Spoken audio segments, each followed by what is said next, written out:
अस्सलामु अलैकुम वरहमतुल्लाहि वबरकातुहू। अब्दुल करीम आज़ाद मुखातिब हूँ। आज आप दोस्तों की खिदमत में एक ऐसी फार्मूलेशन, कच्ची चीज़ों से कलर कैसे बनाए जाते हैं, यानी कि कच्ची चीज़ों से रंग कैसे बनाया जाता है, इसके मुतालिक बात करेंगे। और आज कच्ची चीज़ों से आपको देसी खिज़ाब कैसे तैयार किया जाता है वो बनाकर दिखाते हैं कि बाज़ारी आम चीज़ों से रंग वगैरह या कलर वगैरह कैसे बनाया जाता है। बिलखुसूस खिज़ाब, बाल स्याह करने के हवाले से जो खिज़ाब तैयार होते हैं कच्ची चीज़ों से, बाज़ारी चीज़ों से, वो कैसे बनाए जाते हैं। तो इसी तरह दीगर जिस तरह बालों के लिए कलर बनाया जाता है या खिज़ाब बनाया जाता है, इसी तरह कच्ची अज्जा से धातों के भी कलर बनाए जाते हैं।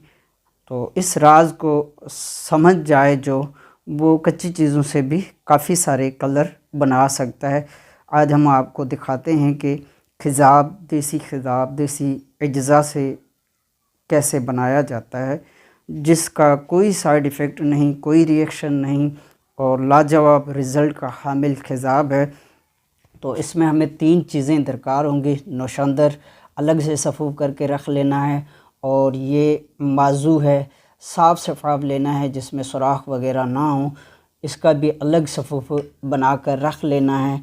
तो ये 2 चीज़ें, और ये हीरा कसीस है जो कि ऑक्साइड हो चुकी है, यानी कि सफ़ेद फॉर्म में आ चुकी है, ऑक्साइड हो चुकी है, हीरा कसीस ले लेनी है।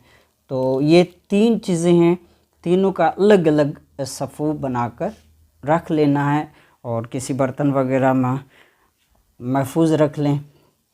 तीनों चीज़ें सफ़ूफ़ की सूरत में आपके पास तैयार मौजूद हों, और उसके बाद इसमें से जो खिज़ाब तैयार होगा वो कैसे। ये हमारे पास माजू का सफ़ूफ़ बना हुआ है, प्रैक्टिकल दिखाते हैं कि कैसे तैयार किया जाता है।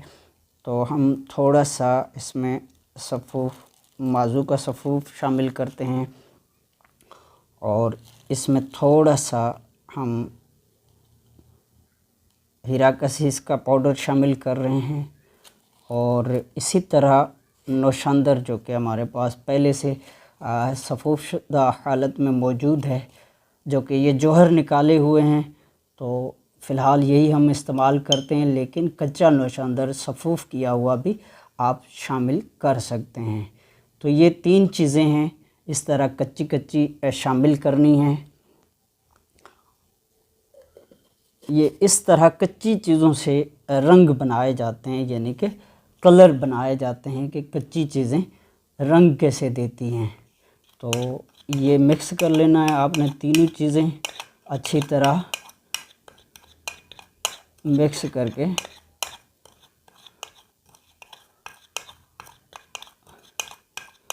अब ये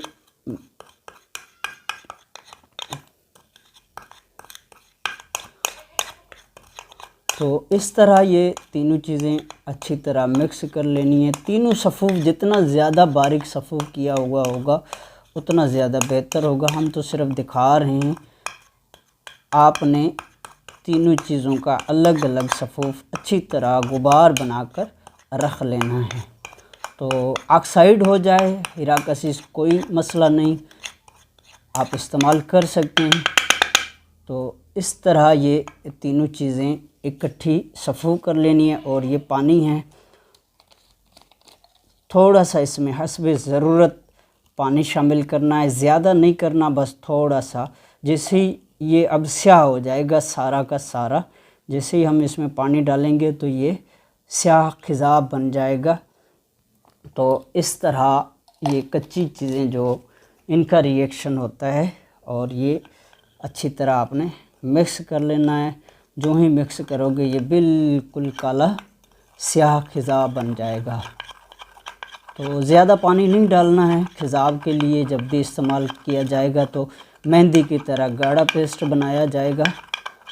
तो ये हो गया खिज़ाब तैयार, बिल्कुल स्याह खिज़ाब बन जाएगा। इस तरह जो है खिज़ाब बनाकर सफ़ेद बालों पे लगाया जाए तो सफ़ेद बाल जो है वो स्याह हो जाते हैं बग़ैर किसी नुकसान के। कोई नुकसान नहीं, जिस तरह بازاری خضاب جو ہوتے ہیں وہ ری ایکشن کرتے ہیں، چمڑے کو خراب کر دیتے ہیں، جلد کو خراب کر دیتے ہیں. تو یہ ایسا خضاب دیسی خضاب ہے جو کہ ری ایکشن نہیں کرتا. تو یہ دیکھیں جی، یہ اس طرح جو ہے کچی چیزوں کا ری ایکشن بن جاتا ہے، اور یہ سفید پاؤڈر فارم میں تھی اور یہ پانی ملانے سے بالکل سیاہ خضاب بن چکا ہے. تو اس طرح یہ دیسی خضاب تیار کیا جاتا ہے. اس کو بالوں میں، سفید بالوں میں لگایا جائے تو بال سیاہ ہو جاتے ہیں. تو چیزیں ہم نے آپ کو بتا دی ہیں، 3 ہی چیزیں ہیں، زیادہ چیزیں نہیں ہیں. تینوں چیزوں کا الگ الگ سے صفو بنا کر رکھ لینا ہے، اور پھر جب استعمال میں لایا جائے گا اس وقت تینوں چیزوں کو ملا لینا ہے. یعنی کہ تھوڑا تھوڑا برابر وزن میں تھوڑی تھوڑی چیزیں تینوں ہم وزن لے کر مکس کر لیں، اور تھوڑا اس میں اتنا پانی شامل کریں کہ یہ صرف مہندی کی طرح پیسٹ بن جائے، زیادہ باریک پتلا بھی نہ ہو، گاڑھا سا لیپ کی طرح یہ پیسٹ بن جائے تو تیار سمجھیں. اور اس کو لگا دیں بالوں کے اوپر. تو جیسے ہی خشک ہوگا تو اس کے بعد دھو لیں، صاف کر لیں، بال جو ہے سیاہ ہو جاتے ہیں. تو یہ تھا خضاب کا طریقہ. اسی طرح دیگر جس طرح یہ بالوں کا کلر ہے، اسی طرح دھاتوں کے بھی کلر بنائے جاتے ہیں، وہ بھی انہی کچی چیزوں میں. لیکن زندگی رہی تو انشاءاللہ وہ بھی کبھی اسی طرح کچی چیزوں کا ملاپ کر کے ہم دکھا دیں گے کہ کیسے بنایا جاتا ہے. تو آپ کی دعاؤں کا طالب عبدالکریم آزاد.